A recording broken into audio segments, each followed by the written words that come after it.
Ekspor Cina mengalami penurunan yang jauh lebih cepat dari yang diperkirakan. Ini menciptakan kekhawatiran atas pemulihan ekonomi yang rapuh di tengah permintaan global yang melemah. Cina, sebagai negara dengan perekonomian terbesar kedua di dunia, telah menghadapi tantangan baru dalam beberapa bulan terakhir. Data dari Biro Bea Cukai Cina menunjukkan ekspor Cina turun 7,5% dibandingkan bulan Mei tahun sebelumnya. Angka ini jauh lebih besar ketimbang perkiraan sebelumnya. Sementara itu, impor Cina juga turun 4,5% terutama dipicu oleh permintaan yang lemah dari pasar-pasar negara maju, seperti Amerika Serikat dan Eropa. Xi Weizhang, kepala ekonom di Pinpoint Asset Management mengungkapkan, ada kekhawatiran bahwa Cina perlu bergantung pada permintaan domestik untuk menghadapi perlambatan ekonomi global.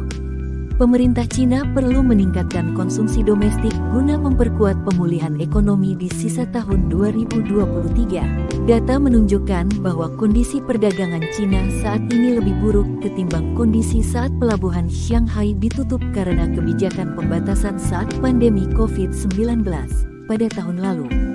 Ini menandakan bahwa pemulihan ekonomi Cina pasca COVID-19 semakin kehilangan momentum. Dampaknya juga terasa di pasar keuangan. Saham-saham Asia terpukul setelah data ekspor tersebut dirilis. Nilai tukar yuan dan dolar Australia, yang sangat dipengaruhi oleh permintaan Cina, juga terdepresiasi. Investor retail juga telah beralih ke aset yang lebih aman, mencerminkan kekhawatiran atas pemulihan ekonomi yang terhambat. Korea Selatan, sebagai negara mitra dagang penting bagi Cina, juga merasakan dampaknya. Pengiriman ke Cina dari Korea Selatan turun 20,8% pada bulan Mei, menandai setahun penuh penurunan bulanan.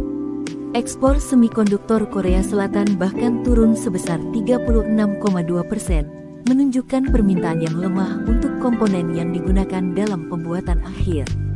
Impor Cina untuk semikonduktor juga mengalami penurunan. Tidak hanya ekspor dan impor, tetapi produksi pabrik di Cina juga menghadapi perlambatan. Purchasing Managers Index atau PMI manufaktur menunjukkan bahwa aktivitas pabrik menyusut lebih cepat dari perkiraan pada bulan Mei. Produksi pabrik berubah dari ekspansi menjadi kontraksi, sementara pesanan baru, termasuk ekspor baru, mengalami penurunan selama 2 bulan berturut-turut. Julian Evans Pritchard, kepala ekonom Cina di Capital Economics, memperkirakan bahwa ekspor Cina akan terus mengalami penurunan sebelum mencapai titik terendah pada akhir tahun ini.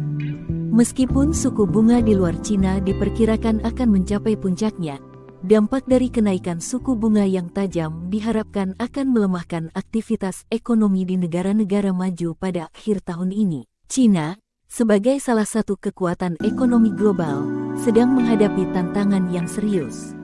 Permintaan global yang melemah dan perlambatan produksi pabrik menempatkan tekanan pada pemulihan ekonomi yang rapuh. Pemerintah Cina harus bekerja keras untuk memperkuat konsumsi dalam negeri.